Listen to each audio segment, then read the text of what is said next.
Explained by the Billy Meier contacts, mysteries, myths, legends, conspiracy theories, historical inaccuracies, and more. Compiled by David Chance, revised October 18, 2023. Buddha, Siddhattha Gotama, a Siddhartha Gautama, the Gautama Buddha. Contact Report 205. Siddhattha Gautama, Buddha, is always represented as very obese, but to my knowledge, he was not so corpulent at all. Do you have some knowledge concerning this? Siddhattha Gautama was a man of normal stature, with a height of 170 centimeters and a weight of 67 kilograms. All statues or visual representations concerning his figure and entire body are based on distortions, as this is also the case with regard to various interests of his teachings, which were not only misunderstood by his students, etc., but which consequently became misinterpreted and widespread. This also applies to legends woven around him, which were invented by his followers to make more of him than he really was, namely a simple yet educated person, but who was not very informed of and not well educated in the real spiritual interests and in the spiritual creational laws and their relationships and their workings, and who even misunderstood many of the facts of the teaching and also wrongly taught these as a result. Contact Report 437. If nowadays a true Buddhism may be spoken of at all, because, even with this, very many things were distorted, and indeed even in regard to the teaching of Gautama Buddha, consequently the real teaching was only taught, understood and lived by the Prophet himself. True Buddhism knows neither force nor power, nor despotism or forms of unfreedom, of discord or of disharmony. Yet what is taught and lived today, also with all other religions and sects, has nothing more, or not much more, to do with the actual teachings of the Prophet Buddha, because these were thoroughly distorted. Contact Report 654. My expressions that in earth religions Buddhism, Christianity and Islam only certain few parts are acceptable and correct, refer only to values such as those given according to the ancient teaching of truth, teaching of the spirit, teaching of life respectively, doctrine of the mind respectively, teaching of the prophets of the primordial prophet Nocademian. In this respect, however, only few values are contained in the Buddhist, Christian and Islamic religious teachings, whereby these in no way trace back to these religions themselves, but to Nocademian's teachings or spiritual teachings. The spiritual teaching has brought two old Lyrian, distant descendants from the emigration power that came to Earth 13,500 years ago as emigrants, 2,891 Earth years ago to the eastern part of Earth, respectively to a larger group of Earth humans who lived in a mountainous region of the country today called Burma, respectively Myanmar Note Billy, formerly Bama, Burma, Myanmar. This group, which comprised 309 female and male Earth humans, formed a small order with an educational institution, which secretly lasted until the beginning of the 20th century. This group was able to survive into the modern age through constant descendants, but various members migrated from the community, mainly to the areas of northern India at that time. From 1814, however, the group began to slowly die out as a result of increasing deaths, and by 1850, the group had grown to 32 people of different ages. So it has to be said repeatedly that nearly 2,900 years ago, a small secret order with a small educational institution was founded in the former area of today's Burma, where the spiritual doctrine was taught, whereby this order existed until 1917, nearly 2,900 years. From 1856, my father Svath maintained contact with the senior leader of the order for about 50 years, whom he often visited and whom he also taught in Satipatthana meditation. The small order at that time still comprised 4 persons, of whom the leader of the order died in 1907, followed by the remaining 3 persons of the order who were also very old, and thus the secret order came to an end. The then instructed earthlings of the mentioned group, which initially comprised 309 persons, spread the teachings brought to them among their peers on the one hand, but on the other hand also by some leaving their homeland and going the way to the then Nepal, respectively North India, where they also spread the learned, but with only little success. Nevertheless, the spiritual doctrine has also spread there partly among a group of interested people and has been preserved for about 530 years, whereby the followers of the doctrine called themselves Bodhi for the sake of the doctrine and the change to the enlightened and awakened human being, which means enlightened and awakened. The teaching was received and then also learned by Siddhattha Gotama, that is to say, Siddhartha Gautama, but was not understood by him, and transformed at his own discretion into a completely strange and unrealistic, false teaching, whereby he integrated various good values of the spiritual teaching into his fantasy teaching. So it is to be understood that the values of the spiritual doctrine, which are partly listed in the Buddhism religion, do not refer to the well-known Buddhism, which was founded about 6 centuries before Emmanuel Krur, by Siddhartha Gautama, and spread worldwide as a teaching tradition and religion. This teaching tradition and religion, however, are not much better than any other religion with its heresies and fantasies, because they are far from any reality and truth. So it is clear that what I have written about the good and positive in Buddhism does not mean the confused teaching of Siddhartha Gautama, and not the well-known Buddhism itself, which has between 350 and 500 million followers worldwide, and which is especially widespread in China, Bhutan, Japan, Cambodia, Laos, Mongolia, Myanmar, Sri Lanka, Korea, Thailand, Tibet, and Vietnam.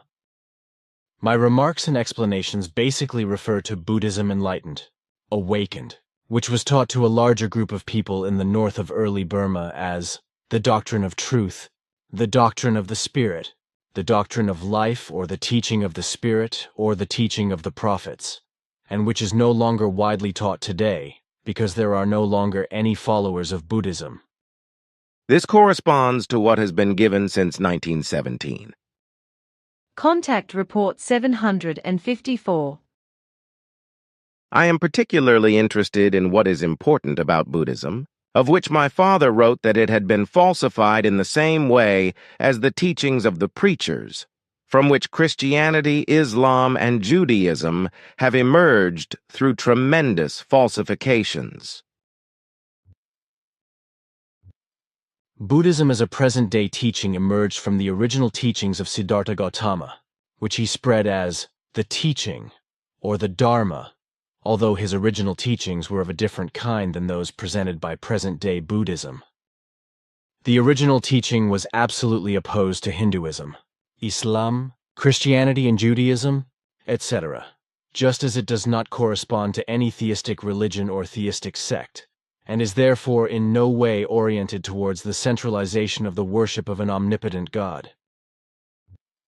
In its original form, the teaching was neither a faith, a religion, nor a philosophy, let alone a sect, for in truth, the primal teaching was a valuable guide which offered many human beings reliable ways of finding themselves, of controlling themselves in all conceivable things, and of making true independent human beings of themselves, who could also help themselves, free themselves from evil situations in life and build themselves up. It was a primordial teaching that showed reliable ways by which willing human beings, if they followed the teaching, found inner and outer peace and did everything to free themselves from all outer misery through their own efforts and to become true human beings. So the teaching of Siddhartha Gautama at that time was also about, as today with the teaching of spirit, or teaching of truth, teaching of creation energy, teaching of life, what the Pleiadian Cladina Acarina at the age of 11 called the silent revolution of truth. promoting and maturing a development of consciousness in human beings, so that they could build up and use their own true abilities and help themselves. This was the basis of the teachings of Siddhartha Gautama, called Buddha by the people, whose life story, teachings, and his work, etc., were already completely falsified during his lifetime by antagonists, know-it-alls, misinterpretations, and sect founders, in order to be falsified even further after his death, whereby splinterings from the original teaching also took place, which can be called Buddhist sects, because the basic teachings of Siddhartha Gautama have been changed and distorted to the point of hatred against fellow human beings and those of other faiths, resulting in persecution, expulsion, murder, manslaughter, massacre, destruction, and war. The real life and work of Siddhartha Gautama was effectively quite different from what is known today through completely false and slanderous traditions. He led a life in which meditation played a very important role for him, through which he always gained peace and harmony. But many things were different from what has allegedly been handed down, because he explained and told many things in an absolutely different way than the falsified traditions still present before and since his death.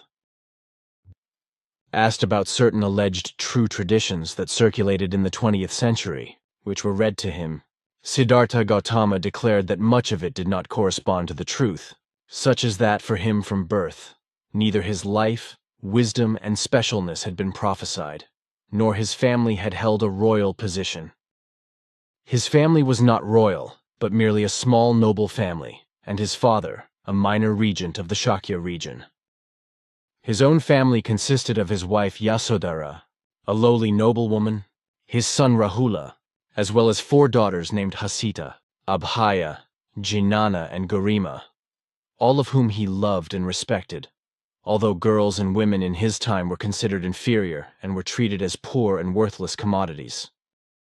This, he said, corresponded to an abomination beyond compare and contradicted the entire sweeping beliefs of Hinduism, which prevailed everywhere, which he could not get over, for he considered both human sexes equally valuable, though he rather respected the female a little more because she was the life-giving and life-sustaining one, without whom no life could be born and exist. Well, the fact is that the 4 daughters of Siddhartha Gautama were not and are not mentioned in any of the traditions.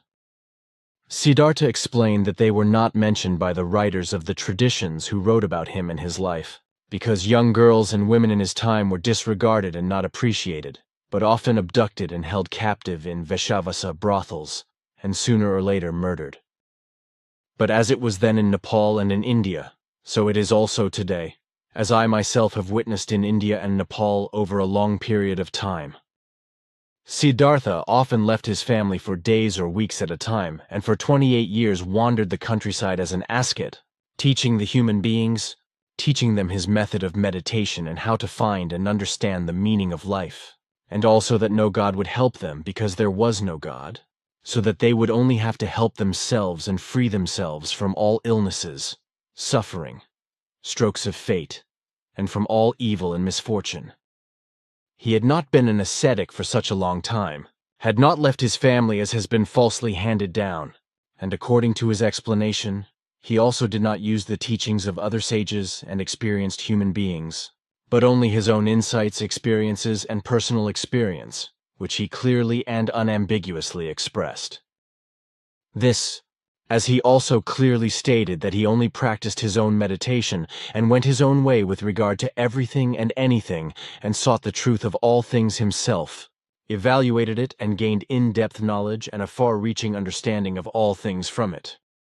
He alone found and recognized the connections of all the necessary things of life and made himself a knower and a sage. This made him inwardly free of desires and the desire to be more than his fellow human beings. Therefore, it was also not convenient and embarrassed him when he was always met with great veneration and devotion by human beings from different social classes, and when he was called a human being with great enlightenment. He often had to defend himself against this, as he sheepishly explained, but all his defensiveness never worked, and he could not get rid of his reputation as Buddha, which was embarrassing to him, and he would be grateful if he could get rid of this reputation. Furthermore, he had to constantly resist creating a large community to expand his teachings as a basis, because that was not in his mind. He certainly had a few faithful of both sexes who were constantly around him, and who would look after many followers of his teaching, but he did not want to do anything further in this direction, but rather keep the whole thing as an open learning community, because otherwise a movement of believers, note, faith organization or religion, would arise from it, which however did not correspond to his sense. Note, unfortunately, this could not be prevented, as was the case with Emmanuel and Mohammed. So Siddhartha did not found a religious community, as is being mendaciously claimed, because he gave his speeches openly, and without a religious organization to individual human beings or small groups. Consequently, he was able to win over people of different social classes in this way, from which something like a school of doctrinal tradition developed, which for many became a doctrine of life, as also results from the figu with the doctrine of truth, doctrine of creation energy, doctrine of life. However, the whole thing aroused envy, enemies as well as evil adversaries already during his lifetime, who called him a liar and a fraud, falsified the teaching, cursed Siddhartha, and used him as a conspiracy theory to make his teaching impossible. This, while advocates and know-it-alls also glorified his whole work and his personality during his lifetime and even more so after his death, or falsified his original teachings according to their own judgment and understanding, as the last example proves, or rather the falsified work of interpretation of lies, which today is spread worldwide beyond Siddhartha and all truth facts, and is foisted as a work of lies and slander on all Buddhists as the real original teachings of Buddha or Dharma. In the course of time, the original teachings of Siddhartha Gautama note, Buddha were completely changed and no longer correspond to the original teachings, because they were very strongly mixed with other religious and sectarian false teachings, customs and rites, etc., especially with those that were native to China, Tibet, and Japan as religions, and are still largely so today. As far as the teachings of Siddhartha are concerned, I must mention that they correspond to a way of life that has various principles, one of which clearly states that non-violence or ahimsa should prevail among all human beings. This non-violence was also originally prevalent in Hinduism and Jainism, and was also included by Siddhartha in his teachings. And he did this, as he explained, which was completely correct, and which is also fundamentally represented and taught by our figu with the teaching of truth, teaching of creation energy, teaching of life. Because he saw how the human beings and all living beings were mistreated wickedly and violently by the rulers and the people against the rules of Hinduism and Jainism, and consequently also human beings were killed by all kinds of incidents. And this also happened with regard to many other living beings who were killed senselessly and only for pleasure, etc. And this was the reason for him to list in his teachings an ethical or between good and evil distinguishing action and behavior, which was indispensable and to be followed in order to be a just and true human being. And in this important rule to be observed and also to be fulfilled by human beings, as Siddhartha expressly emphasized, which I still remember well, it was also included that a very special attention and mindfulness was to be paid to all value attitudes in order to give satisfaction to the perception of responsibility, integrity, as well as sustainability with regard to the necessary respect. This is the only way to ensure justice, transparency, and the cooperative coexistence of human beings and, in particular, the bearing of joint responsibility for general group-related and public and social concerns and needs, etc. The whole thing is to be done in full. The whole thing is fully and inevitably important, because only through this can the functioning of all ecosystems, the planet, nature, and all its living beings of all genera and species of fauna and flora be guaranteed. Only ethical action makes the functioning of the whole of all living things possible, but it requires compassion, attention, and mindfulness, good moral discipline as well as inclination, participation, consideration, and familiarity, esteem and respect for human beings, as well as for everything that exists. The teaching of nonviolence or ahimsa as it was interpreted and taught by Siddhattha Gautama in his original teaching, but as it is also taught by us in the Figu through the teaching of truth, teaching of creation energy, teaching of life, is geared towards the fact that no infliction of suffering or coercion, as well as no pain and no violence at all, should take place against any human beings, neither against humans nor animals or other living beings. Violence in the form of suffering, coercion and pain should also not be inflicted on human beings through punishments such as torture, chastisement, or death, nor in the natural world of fauna and flora, as in hunting, catching fish, animals and birds, etc., nor through the destruction, annihilation, and extermination of fauna and flora life forms. The original teachings of Siddhartha Gautama are not only essentially different from today's Buddhism, but also from the great religions of Christianity, Islam, Hinduism, and Judaism, as well as from all other small and larger god sects worldwide. But also today's still acceptable Buddhism, which still corresponds somewhat to the original teachings of Siddhartha, and neither to a religious doctrine nor to a sectarian doctrine, can still be halfway accepted, because it does not correspond in any way to a doctrine of God, a worldview doctrine, a philosophical doctrine, or any similar brainless belief-based doctrinal buildings.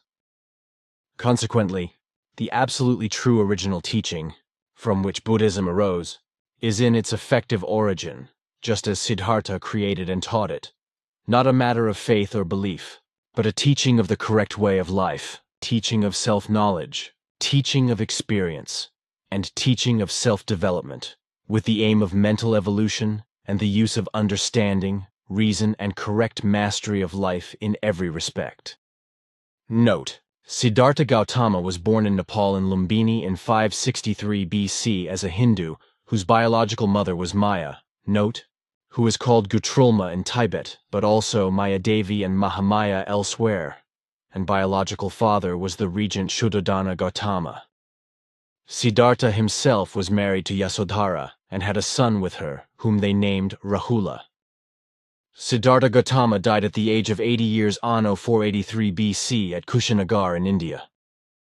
As Siddhartha himself said, when he was 63 years old, already as a 14-year-old boy, he recognized through his observations a tremendous amount of misery, such as, among many other things, that very many human beings in all areas suffered from various diseases, as well as from loneliness or from terrible strokes of fate, lived in the most bitter poverty and starved, which all could only cope with difficulty.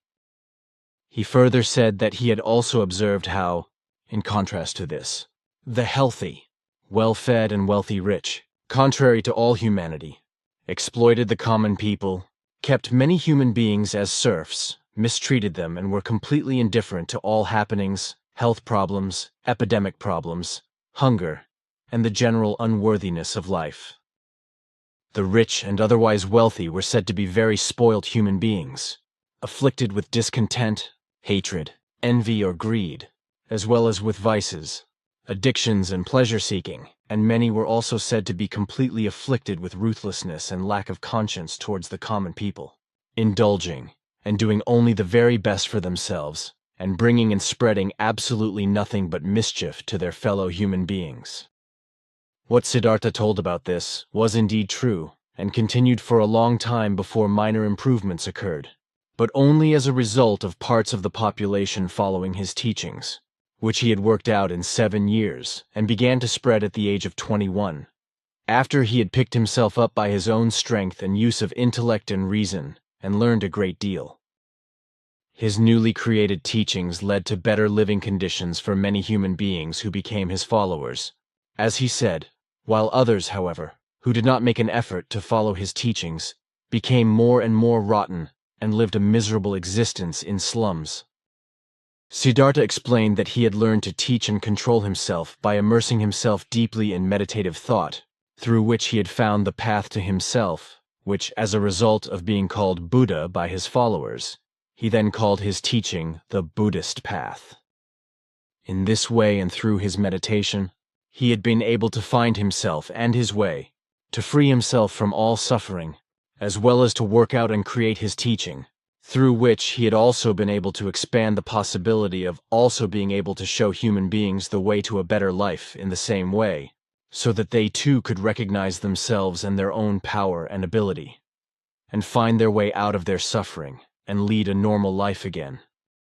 This, at any rate, was his speech, according to which he also lived and led a modest life, also approaching his fellow human beings with sincere devotion, pleasing them, treating everyone equally and doing them good, without in any way judging them in terms of their religion, faith, appearance, social status, morality or behavior, etc., or despising them or treating them differently from anyone else in their dealings.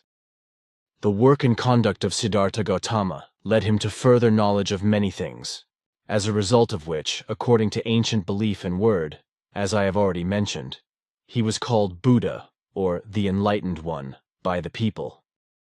Siddhartha Gautama also told that he taught the human beings in depth regarding many things, passed on his insights and experiences without asking for anything in return, and taught them his teachings so that they could educate themselves personally, individually, help themselves, and free themselves from their suffering and lead a life worth living. Gratefully, however, he received from his followers voluntarily and without demand everything he needed for his livelihood, although he did not need this because he always had enough to live on from home.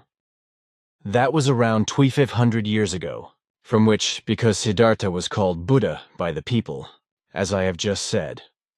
Buddhism arose, to which he himself did not contribute anything willingly, but unsuccessfully resisted it, as he explained. But what Siddhartha said and explained about the allegedly unadulterated traditions up to the modern times of the 20th century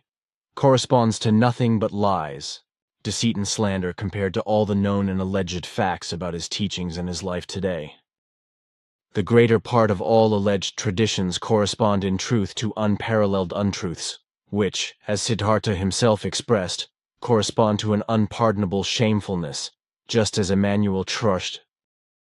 and Muhammad expressed themselves in a similar way about all that has been fabricated from their teachings by lies, falsifications, fraud, malice, misunderstanding, and fanaticism, etc., and has led to a delusional religion of God.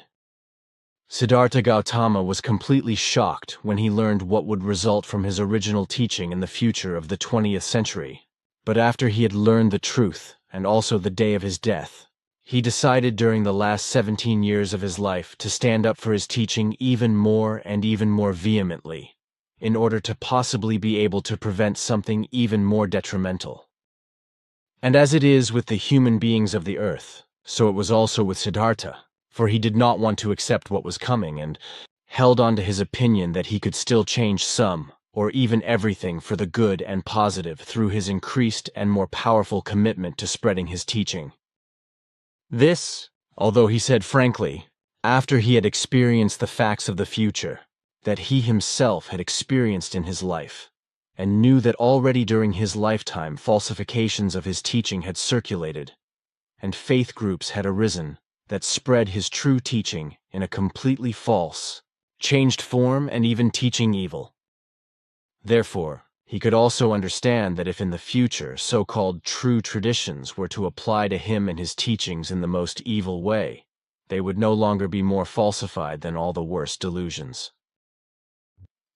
The true doctrine taught by Siddhartha Gautama, as already explained, was not a theistic religion, in contrast to the great God and God delusionist organizations Hinduism, Islam, Christianity, and Judaism, and consequently it is also in no way oriented towards a centralization of the worship of an all-powerful God.